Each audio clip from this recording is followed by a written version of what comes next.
হত্যা মামলায় রাজধানী থেকে সাবেক এমপি সালাম মুর্শিদি ও চট্টগ্রাম থেকে ইকরামুল করিম গ্রেপ্তার। গুলশান থেকে আটক নাসা গ্রুপের চেয়ারম্যান নজরুল ইসলাম মজুমদার।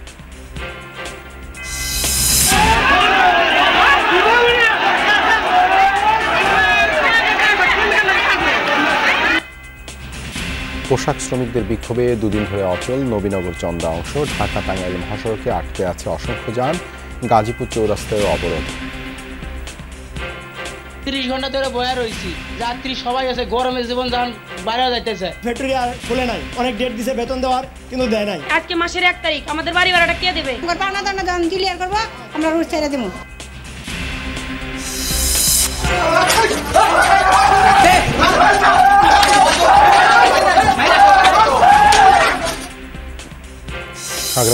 খাগড়াছড়িতে ধর্ষণের অভিযোগে এনে শিক্ষককে পিটিয়ে হত্যা। দুপক্ষের সংঘর্ষে 144 ধারা জারি। পাহাড়ে অশান্তি ছড়াচ্ছে একটি গ্রুপ, বললেন উপদেষ্টা। খুলনায় হত্যার অভিযোগে দায়েরকৃত মামলায় সাবেক সংসদ সদস্য আব্দুস সালাম মুর্শিদিকে গ্রেপ্তার করেছে র্যাব। রাজধানী ভাটারা একটি আবাসিক এলাকা থেকে গ্রেপ্তার করা হয় তাকে। 2022 সালে খুলনার ফুলতলা এলাকায় হামলা, আক্রমণ ও হত্যার অভিযোগে দায়েরকৃত এক মামলায় তাকে গ্রেপ্তার করা হয়েছে বলে জানিয়েছে র্যাব। সাবেক ফুটবলার আব্দুস সালাম মুর্শিদি পেশায় ব্যবসায়ী, তৈরি পোশাক রপ্তানিকারকদের সংগঠন বিজিএমই এর সাবেক সভাপতি। 2018 সালের নভেম্বরে খুলনা 4 আসনের উপনির্বাচনে জয়ী হয়ে প্রথম সংসদ সদস্য নির্বাচিত হন তিনি। এরপর গত 7 জানুয়ারির নির্বাচনেও তিনি সংসদ সদস্য নির্বাচিত হন। সংসদ সদস্য ছাড়াও আব্দুস সালাম মুর্শিদি বাংলাদেশ ফুটবল ফেডারেশন বাফুফের সিনিয়র সহ-সভাপতি ছিলেন। গত 8 আগস্ট বাফুফের সিনিয়র সহ-সভাপতির পদ থেকে পদত্যাগ করেন তিনি। চট্টগ্রাম থেকে নোয়াখালী 4 আসনের সাবেক সংসদ সদস্য ইকরামুল করিম চৌধুরীকে গ্রেপ্তার করেছে র্যাব। গোপন তথ্যের ভিত্তিতে নগরীর খুলশীর একটি ফ্ল্যাটে অভিযান চালিয়ে তাকে গ্রেপ্তার করা হয়। এ সময় সিন্ধুকে পাওয়া যায় দেশি বিদেশি বিপুল মুদ্রা। গোপন তথ্যের ভিত্তিতে মঙ্গলবার রাত 10টা থেকে চট্টগ্রামের খুলশীর 3 নম্বর রোডের এই ভবনটি ঘিরে রাখে র্যাব। ভবনের 11 তলার একটি ফ্ল্যাট থেকে গ্রেফতার হন নোয়াখালী 4 আসনের সাবেক সংসদ সদস্য ইকরামুল করিম চৌধুরী। এরপর বাসায় চালানো হয় তল্লাশি। সিন্ধুকে পাওয়া যায় 16,200 ইউএস ও 2,000-এর বেশি সিঙ্গাপুরি ডলার সহ নগদ 10 লাখ টাকা। নোয়াখালী ও রাজধানীতে হত্যা, অস্ত্র ও অপহরণ সহ 5টি মামলার আসামি সাবেক এই সংসদ সদস্য।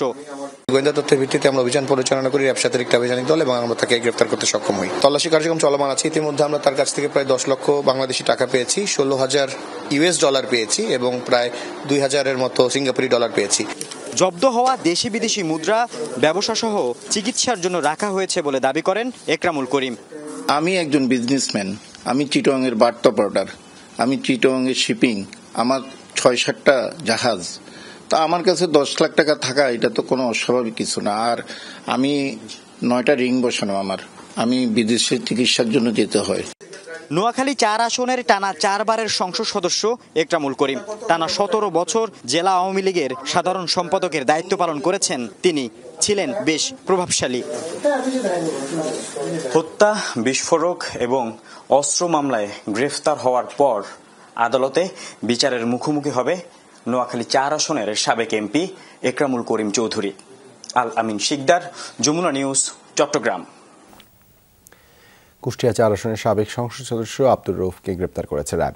রাজধানী মিরপুর থেকে তাকে আটক করে র্যাবের একটি দল। 2014 সালের 10ম জাতীয় সংসদ নির্বাচনে তিনি কুষ্টিয়া 4 আসন থেকে আওয়ামী লীগের প্রার্থী হিসেবে সংসদ সদস্য নির্বাচিত হন। 2024 সালের দ্বাদশ জাতীয় সংসদ নির্বাচনে তিনি কুষ্টিয়া 4 আসন থেকে আওয়ামী লীগের দলীয় টিকিট পাননি। স্বতন্ত্র প্রার্থী হিসেবেই সংসদ সদস্য নির্বাচিত হয়েছিলেন আব্দুর রউফ।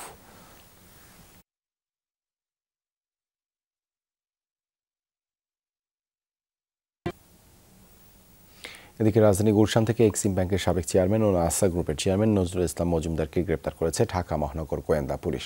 রাতে তাকে গুলশান থেকে গ্রেপ্তার করে ডিবির একটি দল। বেসরকারি ব্যাংক উদ্যোক্তাদের সংগঠন বাংলাদেশ অ্যাসোসিয়েশন অব ব্যাংকস বিএবির সাবেক চেয়ারম্যান ছিলেন তিনি। কোন মামলায় গ্রেপ্তার করা হয়েছে তা জানা যায়নি। 2008 সালের জানুয়ারি থেকে একটানা 17 বছর বিএবির চেয়ারম্যান ছিলেন নজরুল ইসলাম মজুমদার। গত 5 আগস্ট আওয়ামী লীগের নেতৃত্বাধীন সরকার পতনের পর বিএবি ও এক্সিম ব্যাংকের নেতৃত্ব হারান তিনি। বকেয়া পরিশোধের দাবিতে একটি প্রতিষ্ঠানের শ্রমিকদের অবরোধে দুদিন ধরে অচল ঢাকা টাঙ্গাইল মহাসড়কের নবীনগর চন্দ্রা অংশ। আটকে আছে অসংখ্য যানবাহন। আশেপাশের রাস্তাতেও যানজট ছড়িয়ে পড়ায় বিকল্প পথেও ঢাকায় প্রবেশে দীর্ঘ সময় লাগছে উত্তরবঙ্গ থেকে ছেড়ে আসা যানবাহনগুলোর। একই ভোগান্তি ঢাকা থেকে বের হওয়ার পথেও। অন্যদিকে গাজীপুরের ভোগড়ায় ঢাকা ময়মনসিংহ মহাসড়কে অবস্থান নেন একটি পোশাক কারখানার শ্রমিকরা। দেখা দেয় দীর্ঘ যানজট। ঢাকা টাঙ্গাইল মহাসড়কের বাইপাইল এলাকা, যানবাহনের দীর্ঘ সারি। দুদিন ধরে মহাসড়কে আটকে আছে অসংখ্য গাড়ি। সীমাহীন ভোগান্তি যাত্রী ও চালকদের। লে অফ থাকা বার্ডস গ্রুপের 4টি পোশাক কারখানার শ্রমিকরা বকেয়া বেতনসহ অন্যান্য পাওনা পরিশোধের দাবিতে সোমবার সকাল থেকে বাইপাইল এলাকায় মহাসড়কে অবস্থান নেন। এতে রাজধানীর সাথে উত্তরাঞ্চলের সরাসরি সড়ক যোগাযোগ বন্ধ হয়ে যায়। রাত গড়িয়ে মঙ্গলবার দিনভরও মহাসড়ক ছাড়েননি শ্রমিকরা। আটকে পড়া পরিবহনের শ্রমিক ও যাত্রীদের পোহাতে হয় চরম ভোগান্তি। কোন দেখে বসবাস করি, 30 ঘন্টা ধরে বয়া রয়েছি। যাত্রী সবাই আছে, গরমের জীবন যখন বাইরে যাইতেছে। কাল সকাল 10টার সময় এই জায়গায় এসে বসছি, নাওয়া নাই খাওয়া নাই, খুব কষ্ট করতেছি। রংপুর যাওয়ার তো কোনো স্কোপও দেখতেছি না, এই হলো সমস্যা। বাচ্চা নিয়ে কতক্ষণ থাকে গাড়ির মধ্যে বসে গরমের দিন। মহাসড়কের নবীনগর চন্দ্রা অংশের আশেপাশের রাস্তাগুলোতেও যানজট ছড়িয়ে পড়ে। ফলে বিকল্প পথেও ঢাকায় প্রবেশে যানজটের মুখে পড়তে হয় উত্তরবঙ্গ থেকে ছেড়ে আসা যানবাহনগুলোকে। একই ভোগান্তি ঢাকা থেকে বের হওয়ার পথেও। এক পর্যায়ে বিক্ষুব্ধ পরিবহন শ্রমিকরা পোশাক শ্রমিকদের মহাসড়ক থেকে সরে যেতে বললে বাইপাইল এলাকায় উত্তেজনা ছড়ায়। আমাদের আলটিমেটাম দিয়ে দিত যে কালকে থেকে গাড়ি বাই করো না, আমরা বাই করতাম না। দাবি আদায় না হওয়া পর্যন্ত আন্দোলন চালিয়ে যাওয়ার ঘোষণা বিক্ষুব্ধ শ্রমিকদের। আমাদের দোকান বাকি আছে, আমরা এখন যাতায়াত করে যে চলে যাবো, ওই টাকা পয়সা আমাদের নাই। বিগত এক মাস থেকে আমরা বেকার পড়ে আছি। ওনাদেরকে আমরা সময় দেই নাই, তাহলে সময় দেওয়ার পরেও কেন আমাদের ভোগান্তি ভোগাইতেছে? তাদের একাধিকবার বোঝানো হচ্ছে, তারা বলতেছে আমাদের 1 মাস 4 দিন ওই ফ্যাক্টরি বন্ধ ছিল, তাদের টাকা দিচ্ছে না। এদিকে বকেয়া বেতন ও ছুটির টাকা পরিশোধের দাবিতে গাজীপুরের ভোগড়া এলাকায় ঢাকা ময়মনসিংহ মহাসড়কে অবস্থান নেন অ্যাপারেল প্লাস লিমিটেড কারখানার শ্রমিকরা। তারা জানান, গত 17 জুলাই কারখানাটি অনির্দিষ্টকালের জন্য বন্ধ ঘোষণা করে মালিকপক্ষ। বকেয়া পরিশোধের দাবিতে রাস্তায় নেমেছেন তারা। ফ্যাক্টরি আর খুলে নাই, ঠিক আছে, পরে আপনার এমন করে অনেক ডেট দিছে বেতন দেওয়ার, কিন্তু দেয় নাই। ক্লিয়ার করবো, আমরা রুট ছেড়ে দেবো। শ্রমিকরা মহাসড়কে অবস্থান নেয় বন্ধ হয়ে যায় যান চলাচল। যানজটের ভোগান্তিতে পড়েন যাত্রীরা। এইখান থেকে মোটরসাইকেলই করলাম বনানি, 700 টাকা চাই ভাড়া। প্রতিদিন এই জায়গায় ভেজালি হয়, তাই শ্রমিকের থেকে আমি নাম্বার নেবো। যেদিন থেকে আমি এই রাস্তায় আসবো, শ্রমিকের কাছে ফোন করবো, তোমরা আজকে হরতাল ডাকছো নাকি? বলে হ্যাঁ, তাহলে ওখান থেকে ঘুরে যাবো এখন থেকে। এর আগে সোমবারও মহাসড়ক অবরোধ করে বিক্ষোভ করেন প্রতিষ্ঠানটির শ্রমিকরা। জাহিদ হাসান, যমুনা নিউজ। এক শিক্ষার্থীকে ধর্ষণের অভিযোগ এনে খাগড়াছড়িতে এক শিক্ষককে পিটিয়ে মেরেছে কিছু পাহাড়ি শিক্ষার্থী। নিহত Sohel Rana Khagrachhari technical school and কলেজের শিক্ষক ছিলেন। এই ঘটনার জেরে পাহাড়ি ও বাঙালিদের মধ্যে সংঘর্ষ ঘটে। এতে পুলিশ সহ বেশ কয়েকজন আহত হয়েছেন। পরিস্থিতি নিয়ন্ত্রণে খাগড়াছড়ি সদরে অনির্দিষ্টকালের জন্য 144 ধারা জারি এবং সেনা মোতায়েন করেছে স্থানীয় প্রশাসন। মঙ্গলবার বেলা 1টার দিকে খাগড়াছড়ি টেকনিক্যাল স্কুল অ্যান্ড কলেজের ভেতরে পিটুনির শিকার হন শিক্ষক সোহেল রানা। পরে আহত অবস্থায় হাসপাতালে নেওয়া হলে সেখানে মৃত্যু হয় তার। ওই প্রতিষ্ঠানের 7ম শ্রেণীর এক ছাত্রীকে ধর্ষণের অভিযোগে মারধর করা হলে মৃত্যু হয় সোহেল রানার। ঘটনার পর পাহাড়ি ও বাঙালিরা খাগড়াছড়ি সদরে মুখোমুখি অবস্থান নেয়। এক পর্যায়ে তারা সংঘর্ষে জড়ায়। এ সময় কয়েকটি দোকান ভাঙচুর এবং একটি ঘরে আগুন দেওয়া হয়। সংঘর্ষে সদর সার্কেলের এএসপি সহ 5 পুলিশ এবং উভয় পক্ষের কয়েকজন আহত হন। পরিস্থিতি নিয়ন্ত্রণে সদর উপজেলায় 144 ধারা জারি করে স্থানীয় প্রশাসন। আমাকে অনেক মারাম আসছে, তাই আমি একেবারে আমাদের পুলিশ আমাদের সার্কেল মাইকেছে, আমি মাইকেছি। প্রশাসন জানিয়েছে, মূলত পাহাড়ি এক ছাত্রীকে ধর্ষণ করার অভিযোগে নিজ প্রতিষ্ঠানের ভেতরেই পেটানো হয় সোহেল রানাকে। পরে তার মৃত্যু হয়। রাহিম সারোয়ার, যমুনা নিউজ। পুঁজিবাজারে তালিকাভুক্ত বাংলাদেশ এক্সপোর্ট ইম্পোর্ট কোম্পানি বেক্সিমকোর শেয়ার নিয়ে কারসাজির দায়ে 9 ব্যক্তি ও প্রতিষ্ঠানকে 428 কোটি 52 লাখ টাকা জরিমানা করা হয়েছে। Bangladesh securities and exchange commission বিএসইসির চেয়ারম্যান খন্দকার রাশিদ মাকসুদের সভাপতিত্বে অনুষ্ঠিত কমিশন সভায় এই জরিমানা করার সিদ্ধান্ত হয়। দেশের শেয়ার বাজারের ইতিহাসে এর আগে কখনো এক কোম্পানির শেয়ার নিয়ে কারসাজির দায়ে এত বেশি টাকা জরিমানা করা হয়নি। মারজানা রহমানকে 30 কোটি, ট্রেড নেক্সট ইন্টারন্যাশনালকে 4 কোটি 1 লাখ, মুশফিকুর রহমানকে 125 কোটি, মমতাজুর রহমানকে 58 কোটি, জুপিটার বিজনেসকে 22 কোটি 50 লাখ টাকা জরিমানা করা হয়, অ্যাপেলো ট্রেডিংকে 15 কোটি 1 লাখ, ART ইন্টারন্যাশনালকে 70 কোটি, আব্দুর রৌফকে 31 কোটি ও ক্রিস্টাল লিমিটেডকে 73 কোটি টাকা জরিমানা করেছে BSEC। এদিকে বেক্সিমকো গ্রুপের সম্পদ দেখভালে রিসিভার নিয়োগের আদেশ বহাল রেখেছেন চেম্বার আদালত। অন্তর্বর্তী সরকারের উপদেষ্টা এবং সমমর্যাদা সম্পন্ন ব্যক্তিদের আয় ও সম্পদ বিবরণী প্রকাশের নীতিমালা 2024 জারি করা হয়েছে। বিকেলে মন্ত্রিপরিষদ বিভাগ থেকে এই নীতিমালা জারি করা হয়। নীতিমালায় বলা হয়েছে অন্তর্বর্তী সরকারের উপদেষ্টা এবং সমমর্যাদা সম্পন্ন ব্যক্তি প্রধান উপদেষ্টার কাছে তাদের আয় ও সম্পদ বিবরণী জমা দেবেন। প্রতি বছর আয়কর রিটার্ন জমা দেওয়ার সর্বশেষ তারিখের পরবর্তী 15 কর্মদিবসের মধ্যে মন্ত্রিপরিষদ বিভাগের মাধ্যমে এই হিসেব জমা দিতে বলা হয়েছে। তাদের স্ত্রী বা স্বামীর পৃথক আয় থাকলে সেই আয় ও সম্পদের বিবরণীও প্রধান উপদেষ্টার কাছে একই সঙ্গে জমা দিতে হবে। কিভাবে এই বিবরণী দিতে হবে তার একটি কাঠামো ঠিক করে দেয়া হয়েছে। ধানমন্ডি থানার আব্দুল মোতালেব হত্যা মামলার নির্বাচন কমিশন ও স্বরাষ্ট্র মন্ত্রণালয়ের সাবেক সচিব জাহাঙ্গীর আলমের 5 দিনের রিমান্ড মঞ্জুর করেছেন আদালত। দুপুরে ঢাকা মেট্রোপলিটন ম্যাজিস্ট্রেট বেলাল হোসেনের আদালত এই রিমান্ড দেন। এছাড়া সাভার থানার হত্যা চেষ্টা মামলায় ভোলা 4 আসনের সাবেক সংসদ সদস্য আব্দুল্লাহ আল জ্যাকবকে 5 দিনের রিমান্ড দিয়েছেন ঢাকার চিফ জুডিশিয়াল ম্যাজিস্ট্রেট আদালত। একই আদালত আশুলিয়া থানার মামলায় জাতীয় সংসদের সাবেক হুইপ মাহবুব আরা গিনির 3 দিনের রিমান্ড মঞ্জুর করেন।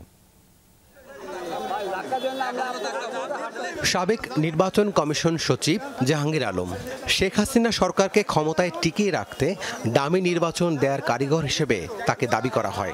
ধানমন্ডি থানার আব্দুল মোতালেব হত্যা মামলায় সকালে গুলশান এলাকা থেকে তাকে গ্রেফতার করে গোয়েন্দা পুলিশ। এদিন জাহাঙ্গীর আলমকে হাজির করা হয় ঢাকার চিফ মেট্রোপলিটন ম্যাজিস্ট্রেট আদালতে। 10 দিনের রিমান্ড চান মামলার তদন্ত কর্মকর্তা। শুনানি শেষে বিচারক 5 দিনের রিমান্ড মঞ্জুর করেন। শুনানিতে পুলিশ জানায় সাবেক সচিব জাহাঙ্গীর এজাহার নামীয় আসামি, দায়িত্বে থেকে ছাত্র জনতার আন্দোলনে সরাসরি গুলির নির্দেশদাতা।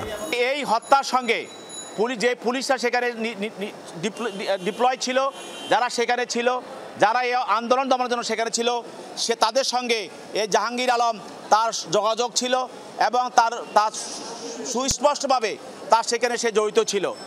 এদিন ঢাকা থেকে গ্রেফতার ভোলা 4 আসনের সাবেক সংসদ সদস্য আব্দুল্লাহ আল জ্যাকব এবং জাতীয় সংসদের সাবেক হুইপ মাহবুব আরা বেগম গিনিকে আদালতে হাজির করে পৃথক মামলায় রিমান্ড চাওয়া হয়।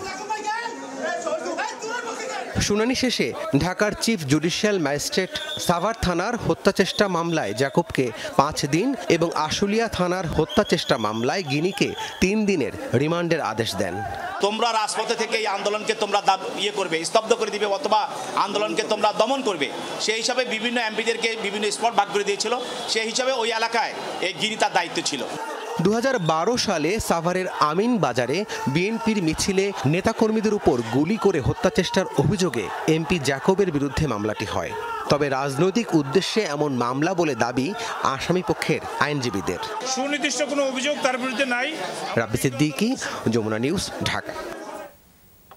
সরকারের অফিসিয়াল নির্দেশনা না আসায় এখনও দাপ্তরিক কাজ শুরু করতে পারেনি 6টি সংস্কার কমিশন। কমিশন কাজ শুরুর আগে এই সংক্রান্ত বিষয়ে উপদেষ্টা পরিষদের সাথে রাজনৈতিক দলগুলোর বৈঠককে ইতিবাচকভাবেই দেখছেন কমিশনের প্রধানরা। তারা বলছেন সংস্কার কমিশনগুলোর পরামর্শ বর্তমান সরকার ও নির্বাচিত সরকারকেই বাস্তবায়ন করতে হবে, অন্যথায় এই কাজের কোনো তাৎপর্য থাকবে না। জনপ্রশাসনকে নিয়ে যাত্রা শুরু করেছে। অন্তর্বর্তী সরকার গঠনের পর প্রধান উপদেষ্টা 11 সেপ্টেম্বর জাতির উদ্দেশ্যে ভাষণ দেন। তখন 6টি সংস্কার কমিশন গঠন করে প্রধানদের নাম ঘোষণা করেন। বলেন কমিশনগুলো 31 ডিসেম্বরের মধ্যে প্রতিবেদন জমা দেবে। এরপর প্রায় 1 মাস হলেও জারি হয়নি প্রজ্ঞাপন, ঠিক হয়নি দপ্তর ও অফিসিয়াল কাঠামো। কি দায়িত্ব ঠিক এখনো পরিষ্কার তো জানি না। আমাকে বলা হয়েছে যে দুর্নীতি দমন কমিশন সংস্কারের যে কমিশন হবে সেখানে আমাকে দায়িত্ব দেওয়া হয়েছে। এটা আমার জন্য এটা একটা বলো যে আমার কাজের ক্ষেত্র, সেই হিসাবে আমি এটাকে স্বাগত জানিয়েছি। আমি আশা করব যে অতি শীঘ্র কমিশন গঠিত হবে এবং আমাদের কাছে প্রত্যাশা কি সেটা কিছু দিক নির্দেশনা পাবো, তারপরে কাজ হবে। তাই রাজনৈতিক দলের সাথে আলাপ আলোচনা করতেই হবে এবং এই আলোচনাটা সার্বক্ষণিকভাবে অব্যাহত থাকতে হবে আমি মনে করি। তো আমাদের এই প্রসঙ্গে এই যে কমিশনগুলো গঠন করা হলো, আমাদের কাজটা কিন্তু কতগুলো টেকনিক্যাল সলিউশনে পৌঁছা। কমিশনের কিছু সুপারিশ ভোটের আগে এই সরকারকে বাস্তবায়ন করতে হবে, আর কিছু নির্বাচিত সরকারকে করতে হবে। সেই ঐকমত্য জরুরি বলেও মত কমিশন প্রধানদের। অবকাঠামোটা আমি মনে করছি তৈরি করে দেবে অন্তর্বর্তীকালীন সরকার, ইমপ্লিমেন্টেশন বাস্তবায়নটা করবে আমাদের নির্বাচিত সরকার। এই রূপরেখা নিয়ে যদি আমরা অগ্রসর হতে পারি তাহলে অবশ্যই সম্ভব, কিন্তু এটা থেকে ব্যর্থ হলে কিন্তু অনেক অনেক ঝুঁকি সৃষ্টি হবে, যার অনেক কিছু উপাদান আমরা ইতিমধ্যে দেখতে পাচ্ছি। এই সিদ্ধান্তটা সরকারের সাথে রাজনৈতিক দল যখন বসবে তখন তারা কোন কোন জিনিসগুলো এখন করা সম্ভব, এখন করা দরকার, কোন কোন জিনিসগুলো তারা পরবর্তীতে এগুলো বাস্তবায়ন করবে, সেই একটা ঐক্যমত্যে পৌঁছবে আমি আশা করি। ওটা গুরুত্বপূর্ণ, কারণ আমরা যেন আবার যা গত 15 বছরে ঘটেছে তার যেন পুনরাবৃত্তি না ঘটে। বিগত 1-11 সরকারের সময় সংস্কার শব্দটি দেশের রাজনৈতিক অঙ্গনে নেতিবাচক হিসেবে বিবেচিত হয়। কমিশনের প্রধানরা বলছেন, এবার ব্যর্থ হলে আগামীর বাংলাদেশের জন্য অর্থবহ কোনো কিছু হবে না। নুনবী সরকার, যমুনা নিউজ, ঢাকা। গোয়েন্দা পুলিশের কার্যালয় পরিদর্শন করেছেন গুম কমিশনের 4 সদস্য। সকাল 11টা থেকে বেলা 3টা পর্যন্ত বিভিন্ন ভবন ও কক্ষ পরিদর্শন করেন তারা। রুদ্ধদ্বার বৈঠক করেন তদন্ত কর্মকর্তাদের সাথে। গুম সংক্রান্ত তথ্য সংগ্রহ ও যাচাই বাছাইয়ের অংশ হিসেবেই তারা পরিদর্শন করেছেন বলে জানান কমিশন সদস্য নূর খান। রাজধানী থেকে 2010 সালের 25 জুন নিখোঁজ হন তৎকালীন রমনা থানা বিএনপি সভাপতি চৌধুরী আলম। 14 বছর পেরিয়ে গেলেও খোঁজ মিলছে না তার। খুশি না আমরা যে দেশ স্বাধীন হয়েছে, আমাদের লোক আমরা ফিরে পাই। প্রথমে আমার বাবাকে ওনারা নিয়ে যায়, তো পরিচয়টাও দিয়েছে আইন শৃঙ্খলা রক্ষাকারী বাহিনী, সেজন্যই আর কি বোঝা যায় যে হয়তো বা কোনো সংস্থাই কাজটা করেছে। 2015 সালে রাজধানীর ফকিরাপুল থেকে ডিবি পরিচয়ে তুলে নেওয়া হয় মাঝারুল ইসলাম রুবেলকে। ছেলে জীবিত ফিরে আসবে সেই আশায় বুক বেঁধে আছেন মা। মানে মারাই গেছে না বাইচে আছে, আমরা কোন দোয়া করব? মারা গেলে দোয়া করে যে আল্লাহ জান্নাতবাসী করুন। তারা জড়িত এই মানুষগুলা খুঁজে না রাখলে তো আপনার আমরা এটার কোনো কুলু পাবো না, কারণ ওরা তো অনেকেই বাইরে চলে যেতেছে পালায় পালায়। ডিসেম্বর জানুয়ারিতে আমাকে ছেড়ে দিবে, নভেম্বরে কথা হয়েছিল, জানুয়ারি ফেব্রুয়ারি মার্চ এপ্রিল পর্যন্ত এভাবেই যায়। পরে বায়োমেট্রিকের সিম রেজিস্ট্রেশন আসলো না, যে সবার বাধ্যতামূলক সিম রেজিস্ট্রেশন, ওই তখনই এই নাম্বারটা বন্ধ হয়ে যায়। নিজের ভাই গুম হওয়ার পর এরকম পরিবারের সদস্যদের নিয়ে মায়ের ডাক নামে সংগঠন গড়ে তোলেন সানজিদা ইসলাম। তাদের তথ্য মতে 1000-এর বেশি মানুষ গুম হয়েছেন গেল 14 বছরে। অন্তত 200 জনের খোঁজ মেলেনি এখনো। হাসিনা রেজিম এন্ড দেন তাদের লোকজন, তারা যেসব সাঙ্গপাঙ্গ ল এনফোর্সমেন্ট এজেন্সি, তাদের যে কমান্ডিং অফিসার্সগুলো যাদেরকে তারা এই কাজের জন্যই ব্যবহার করতে রেখেছে, ওই জায়গায় রেখেছিল, যারাই ইনভলভ ছিল তাদের প্রত্যেককে বিচারের আওতায় আনতে হবে। গুমের ঘটনা তদন্তে কাজ করছে 5 সদস্যের একটি কমিশন। মঙ্গলবার কমিশনের 4 সদস্য সরজমিনে ঘুরে দেখেন ডিবি কার্যালয়। প্রায় 4 ঘন্টা ডিবি প্রধান সহ উচ্চ পর্যায়ের তদন্ত কর্মকর্তাদের সাথে বৈঠক ও বিভিন্ন ভবন পরিদর্শন করেন কমিশন সদস্যরা। গুম কমিশনের উপর যে দায়িত্ব দেয়া হয়েছে, গুম বিষয়ক আপনার ইনকোয়ারি কমিটি, সেটা যথাযথভাবে পালন করার চেষ্টা কমিশন করছে এবং সেটারই অংশ হিসাবে আমরা ডিবি কার্যালয়, তাদের বিভিন্ন স্থাপনা পরিদর্শন করলাম এবং তাদের সাথে কথা বললাম। বিগত সরকারের আমলে গুম হওয়াদের সব তথ্য উদ্ঘাটনে কমিশন আন্তরিকভাবে কাজ করছে বলে জানান এই মানবাধিকার কর্মী। শওকত মঞ্জুর শান্ত, যমুনা নিউজ, ঢাকা। গুজব ছড়িয়ে গার্মেন্টসে অস্থিরতা সৃষ্টি করা হচ্ছে বলে অভিযোগ করেছেন শ্রম উপদেষ্টা। বলেন, জড়িতদের অনেককেই চিহ্নিত করে ব্যবস্থা নেওয়া হচ্ছে। অন্যদিকে স্বরাষ্ট্র উপদেষ্টা দাবি করেছেন আইন শৃঙ্খলা পরিস্থিতি খুব ভালো না হলেও সন্তোষজনক। জানান, পুলিশ, আনসার ও বিজিবিতে নতুন নিয়োগ শুরু হচ্ছে। যৌথ অভিযানে বিচার বহির্ভূত হত্যাকাণ্ড ঘটেনি বলেও দাবি করেছেন তিনি। এবারের ইতিহাসে সবচেয়ে ভালো দুর্গাপূজা হবে বলেও আশাবাদী উপদেষ্টা। কোনোভাবেই নিয়ন্ত্রণে আসছে না পোশাক খাতের অস্থিরতা। সবশেষ সাভারে নিহত হয়েছেন একজন শ্রমিক। আইন শৃঙ্খলা সংক্রান্ত উপদেষ্টা পরিষদের বৈঠকে পোশাক খাত, দুর্গাপূজা, পার্বত্য চট্টগ্রাম, মাদকসহ সার্বিক পরিস্থিতি নিয়ে আলোচনা হয়েছে। দীর্ঘ বৈঠক শেষে শ্রম উপদেষ্টা শ্রমিক নিহতের ঘটনায় দুঃখ প্রকাশ করেন। বলেন, গুজব সৃষ্টি করে হামলার নেতৃত্বদানকারীরাই প্রথম গুলি ছুড়েছে। এরই মধ্যে বিশৃঙ্খলার ঘটনায় জড়িত অনেককে চিহ্নিত করা হয়েছে। প্ল্যান করে শ্রমিকদেরকে নামানো হয়েছে এবং সেখান থেকে গুলি করে পরিস্থিতিটাকে উস্কে দেওয়া হয়েছে। গুজবটা যারা ছড়িয়েছে এবং শ্রমিকদের ভেতর অনুপ্রবেশ করে যারা গুলি করেছে তাদেরকে আইডেন্টিফাই করা হচ্ছে, কিছু আইডেন্টিফাই করা হয়েছে, তাদেরকে আমরা আইনের আওতায় নিয়ে আসবো। শ্রম উপদেষ্টা বলেন, যেসব মালিক শ্রমিকদের বেতন না দিয়ে পালিয়ে আছেন তাদের আইনের আওতায় আনা হবে। যেই যৌথ বিবৃতিটা এসেছে সেখানে আপনারা জানেন মালিক পক্ষ শ্রমিক পক্ষ উভয় পক্ষই কিন্তু স্বাক্ষর করেছে। স্বাক্ষর করার পরেও মালিক পক্ষ থেকে যারা সেই দায়িত্বটা পালন করছে না, সেই দাবিগুলো বাস্তবায়ন করছে না, তাদের বিরুদ্ধে আমরা তখনই বলেছিলাম তাদের বিরুদ্ধে আইনানুগ ব্যবস্থা নেওয়া হবে। এবং শ্রমিক পক্ষের থেকেও যারা স্বাক্ষর করে গিয়েছিলেন তারা যদি কোথাও তাদের দায়িত্বের ব্যত্যয় ঘটে সেক্ষেত্রেও আমরা তাদের সাথে কথা বলবো, এই জবাবদিহিতাটা আমরা নিশ্চিত করব। অন্যদিকে স্বরাষ্ট্র উপদেষ্টা বলেছেন, সরকার আইন শৃঙ্খলা পরিস্থিতি স্বাভাবিক করতে কঠোর নতুন করে পুলিশ, আনসার ও বিজিবিতে নিয়োগ দেওয়া হচ্ছে। আইন শৃঙ্খলা পরিস্থিতিতে খুব ভালো আমি বলবো না, বাট স্যাটিসফ্যাক্টরি আমি বলবো। কনস্টেবলদের নিয়োগের জন্য অলরেডি অ্যাডভার্টাইজ করে দিয়েছি। কিছুদিনের ভিতরে, আজকে কি কালকের ভিতরে আপনারা দেখবেন এসআই নিয়োগের ক্ষেত্রেও কিন্তু আপনারা পেয়ে যাবেন। আমরা আনসারের ক্ষেত্রেও নতুন নিয়োগের ব্যবস্থা করতেছি এবং বিজিবির ক্ষেত্রেও আমরা নতুন নিয়োগের ব্যবস্থা করতেছি। দুর্গাপূজার নিরাপত্তায় যেসব ব্যবস্থা নেওয়া হচ্ছে এতে আগের চেয়ে এবার পূজা নির্বিঘ্নে হবে বলে আশাবাদী উপদেষ্টা। পূজাটা যেন একেবারে নির্বিঘ্নে হতে পারে, এই জন্য আমাদের যত ধরনের পদক্ষেপ নেওয়া আমরা তা নিব এবং আমরা আশা করব এবারের পূজা যত পূজা হয়েছে ওর থেকে এইবারের পূজাই সবচেয়ে বেশি ভালো হবে।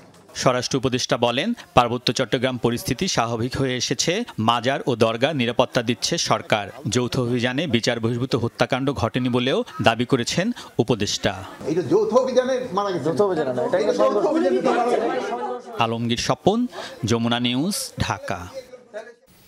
ছাত্র জনতার বিপ্লবে আওয়ামী লীগ সরকারের পতন হলেও তাদের প্রেতাত্মারা এখনও দেশকে অস্থিতিশীল করার ষড়যন্ত্র করছে, এমন অভিযোগ করেছেন বিএনপি নেতারা। বলেন, আওয়ামী লীগ সরকারের সুবিধাভোগী ব্যবসায়ীদের কারখানার শ্রমিকরাই গার্মেন্টস খাতকে অস্থিতিশীল করতে নৈরাজ্য চালাচ্ছে। পরিস্থিতি মোকাবেলায় সবাইকে ঐক্যবদ্ধ থাকার আহ্বান জানিয়ে তারা বলেন, কোনোভাবেই ছাত্র জনতার বিপ্লবকে ব্যর্থ হতে দেয়া যাবে না। বৈষম্য বিরোধী আন্দোলনে হতাহত পরিবারকে ধারাবাহিকভাবেই সহায়তা করে আসছে বিএনপি নেতাকর্মীদের দ্বারা পরিচালিত সংগঠন আমরা বিএনপি পরিবার। মঙ্গলবার আহত রিকশা চালক সাইফুল ইসলামকে নতুন রিকশা উপহার দেয়া হয়। এর আগে দলের সিনিয়র যুগ্ম মহাসচিব রুহুল কবির রিজভী বলেন, 15 বছর ক্ষমতায় থেকে দেশের মানুষকে গুম, খুন আর নির্যাতন উপহার দিয়েছে শেখ হাসিনা। দেশকে অস্থিতিশীল করতে আওয়ামী লীগের চিহ্নিত একটি গোষ্ঠী বিভিন্ন শিল্প কারখানায় হামলা করছে বলেও অভিযোগ করেন তিনি। যারা শেখ হাসিনার অত্যন্ত সুবিধাভোগী তাদের গার্মেন্টসের লোকরা এসে অন্যান্য যেগুলো গার্মেন্টস আছে যারা নিরপেক্ষ অথবা বিএনপির সমর্থক যারা মানে গার্মেন্টস সেইখানটায় তারা হামলা করছে। কে নজরুল ইসলাম, কে সালাম মুর্শিদি, এরা আওয়ামী লীগের সুবিধাভোগী নয়, আওয়ামী লীগের এমপি নয়। এদের গার্মেন্টস থেকে এসে একটা কৃত্রিমভাবে পরিকল্পিতভাবে অস্থিরতা তৈরি করছে। বিকেলে ওলামা দলের ৪৫তম প্রতিষ্ঠাবার্ষিকীর আলোচনায় বক্তব্য দেন বিএনপির স্থায়ী কমিটির সদস্য ডক্টর আব্দুল মঈন খান সহ কেন্দ্রীয় নেতারা। তাদের অভিযোগ, শেখ হাসিনা সরকারের পতন হলেও সক্রিয় আছে তাদের দোসররা। যে মহিলাটা মায়ের বুক খালি করেছে, যে মহিলাটা আবু সাইদ খোকনকে হত্যা করেছে, আজকে তাদেরকে স্মরণ যারা করে তাদেরকে আমরা ঘৃণা করি। আমার নেতা তারেক রহমানও ঘৃণা করে।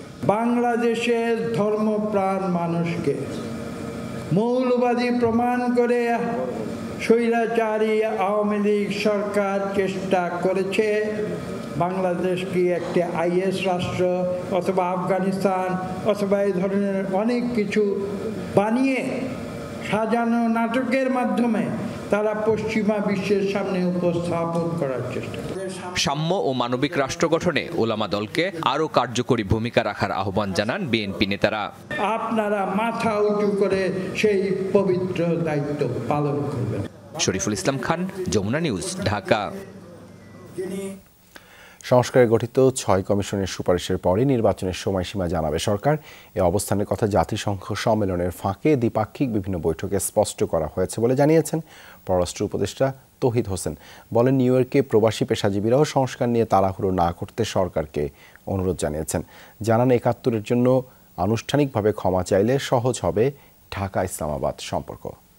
অবৈধ রাষ্ট্র ক্ষমতার বিরুদ্ধে প্রবলভাবে সোচ্চার হয়েছিল আমাদের তরুণ। জাতিসংঘ সাধারণ পরিষদে প্রধান উপদেষ্টা ডক্টর মোহাম্মদ ইউনূসের উপস্থিতি ছিল আশা জাগানিয়া। অধিবেশনের ফাঁকে প্রথা ভেঙে তার সাথে বৈঠক করেছেন যুক্তরাষ্ট্রের প্রেসিডেন্ট জো বাইডেন। সেখানে অন্তর্বর্তীকালীন সরকারকে সব ধরনের সহায়তার কথা বলেছে যুক্তরাষ্ট্র। এছাড়াও কানাডার প্রধানমন্ত্রী জাস্টিন ট্রুডো সহ বেশ কয়েকজন সরকার ও রাষ্ট্রপ্রধান এবং বিভিন্ন আন্তর্জাতিক সংস্থার প্রধানদের সাথেও বৈঠক হয়েছে মোহাম্মদ ইউনূসের। প্রধান উপদেষ্টা নিউ ইয়র্কে থাকাকালেই নির্বাচনের জন্য 18 মাসের সময়সীমার কথা বলেছেন সেনাপ্রধান। এ নিয়ে সরকারের অবস্থান ও বিদেশিদের সাথে বৈঠকে নির্বাচন প্রসঙ্গে কি কথা হলো পররাষ্ট্র উপদেষ্টার কাছে জানতে চান সাংবাদিকরা। 6টা কমিশন গঠন করা হয়েছে, তাদের নোটিফিকেশন বোধহয় 2-1 দিনের মধ্যে হবে। তাদেরকে 3 মাস সময় দেওয়া হয়েছে, অর্থাৎ এন্ড অফ ডিসেম্বর অথবা আর্লি জানুয়ারি তারা তাদের রিকমেন্ডেশন প্লেস করবে। তখন আরও কিছু স্টেক হোল্ডারের সাথে আলাপ আলোচনার প্রশ্ন আছে। তখন সত্যিকার অর্থে তখনই কিন্তু রোড ম্যাপটা ঠিক করা যাবে। তখন তার আগে কিন্তু আপনি রোড ম্যাপ ঠিক করতে পারছেন। আমি আজকে যদি বলি যে 3 মাস অথবা 3 বছর, it doesn't make any sense. ওইটা তখন দেখতে হবে। তার প্রেক্ষিতে আমরা তাদেরকে এক্সপ্লেন করেছি, এটা যখন আমরা রোড ম্যাপটা ঠিক করতে পারবো তখন রোড ম্যাপের মধ্যে সবচেয়ে দীর্ঘ সময় যেটা লাগবে বলে মনে করা হবে ওইটুকুই হলো লিমিট। এর চেয়ে বেশি একদিনও এই সরকার থাকবে না। নিউ ইয়র্কে পাকিস্তানের প্রধানমন্ত্রীর সাথেও সাক্ষাৎ হয়েছে প্রধান উপদেষ্টার। সে সময় 71-এর গণহত্যার জন্য ক্ষমা প্রার্থনার বিষয়টি না উঠলেও সেটি নিয়ে সরকারের অবস্থান স্পষ্ট করেন পররাষ্ট্র উপদেষ্টা। পাকিস্তানের ব্যাপারে এটা একেবারে একটা কার্টসি কলনে কিন্তু আমরা কঠিন বিষয় তুলি না। যখন আলোচনার টেবিলে বসবো তখন আমরা এই প্রসঙ্গগুলি তুলব। তবে আপনার ওই লাস্ট অংশের ব্যাপারে আবার না, আমরা মোটেই এই প্রসঙ্গ তাদেরকে এই ধারণা দেওয়ার চেষ্টা করিনি যে 71কে বাদ দিয়ে আমরা ভালো সম্পর্ক করার চেষ্টা করব।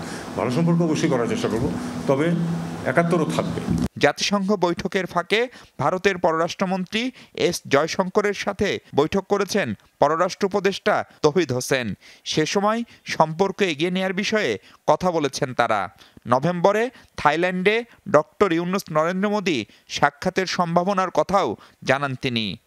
বর্তমান পরিস্থিতি নিয়ে কথাবার্তা বলেছি এবং আমরা উভয় পক্ষ একমত হয়েছে যে আমাদের পরস্পরের সাথে সুসম্পর্ক প্রতিষ্ঠা করা প্রয়োজন নিজেদের স্বার্থে। বিমস্টেকের সামিট যখন হবে, প্রত্যাশিত, এখনো ডেট হয়নি, সম্ভাবনা আছে নভেম্বরেই হবে, সেখানে হয়তো দুই পক্ষের মধ্যে আলাপ আলোচনা হতে পারে। পররাষ্ট্র উপদেষ্টা জানান 4 অক্টোবর সংক্ষিপ্ত দ্বিপাক্ষিক সফরে ঢাকা আসছেন মালয়েশিয়ার প্রধানমন্ত্রী আনোয়ার ইব্রাহিম। মাহফুজ মিশু, যমুনা নিউজ, ঢাকা। যতদিন পলিথিন ব্যবহার পুরোপুরি বন্ধ না হবে ততদিন সরকারের অভিযান চলবে, এ কথা বলেছেন পরিবেশ, বন ও জলবায়ু পরিবর্তন মন্ত্রণালয়ের উপদেষ্টা সৈয়দা রিজওয়ানা হাসান। বিকেলে রাজধানীর ধানমন্ডিতে আগোড়া ও মিনা বাজার পরিদর্শন শেষে এ কথা বলেন তিনি। উপদেষ্টা বলেন, পলিথিন নিষেধাজ্ঞার বাস্তব প্রয়োগ শুরু হলো সুপার শপের নিষিদ্ধের মধ্যে দিয়ে। এরপর বাজার ও দোকানপাটে পলিথিন ব্যাগ নিষেধ হবে নভেম্বর থেকে। উপদেষ্টা জানান, সুপার শপের ব্যবস্থাপকরা খুশি মনে পলিথিন শপিং ব্যাগ ব্যবহার না করার বিষয়ে সাড়া দিয়েছেন। ধীরে ধীরে পলিথিন ব্যাগ সারা দেশে থেকে উঠে যাবে আশা প্রকাশ করে উপদেষ্টা বলেন, পলিথিন শপিং ব্যাগ উৎপাদনের বিরুদ্ধেও সরকারের অভিযান চলবে। আমরা এখন ক্রমান্বয়ে যাচ্ছি মনিটরিংটার সুবিধার জন্য, কারণ আমাদেরও লোকবলের অভাব আছে। সেজন্য আমরা সুপার শপ দিয়ে শুরু করেছি, কারণ এখানে আমাদের জন্য মনিটর করতে সুবিধা। তারপরে আমরা যাচ্ছি কাঁচা বাজারে, আর 1 নভেম্বর থেকে দেশব্যাপী পলিথিন শপিং ব্যাগ উৎপাদনের বিরুদ্ধে আমাদের অভিযান চলবে। সেই অভিযান যে শুরু হলো 1 নভেম্বর থেকে, যতক্ষণ পর্যন্ত পলিথিন শপিং ব্যাগের উৎপাদন বন্ধ না হয় পুরোপুরি, এই অভিযান চলবে। চাঁদপুরের মতলবে নিখোঁজের একদিন পর এক আওয়ামী লীগ নেতার ঝুলন্ত মরদেহ উদ্ধার করা হয়েছে। সকালে বেলুতি গ্রামে বাড়ির পাশে নির্মাণাধীন একটি ভবন থেকে নজরুল ইসলাম ঢালির মরদেহ উদ্ধার করে পুলিশ।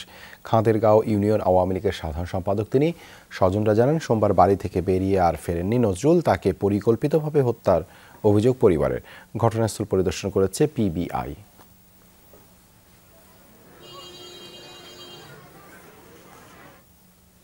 সিলেটে অর্থ দিবস কর্মবিরতি পালন করেছে বৈষম্য বিরোধী সার্ভে ডিপ্লোমা ইঞ্জিনিয়ার্স ছাত্র পেশাজীবী অধিকার বাস্তবায়ন পরিষদ। 10ম গ্রেড বাস্তবায়নের দাবিতে সিলেট জেলা প্রশাসকের কার্যালয়ের সামনে এই অবস্থান কর্মসূচি পালন করা হয়। তাতে অংশ নেন ডিগ্রিধারী সার্ভেয়াররা। এ সময় বক্তারা বলেন, অতীতে বিভিন্ন সময় দাবি জানিয়েও অধিকার বঞ্চিত তারা।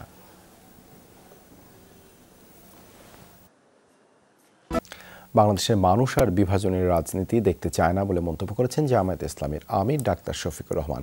স্বাধীন দেশে কোনো মন্দির গির্জায় পাহারা দিতে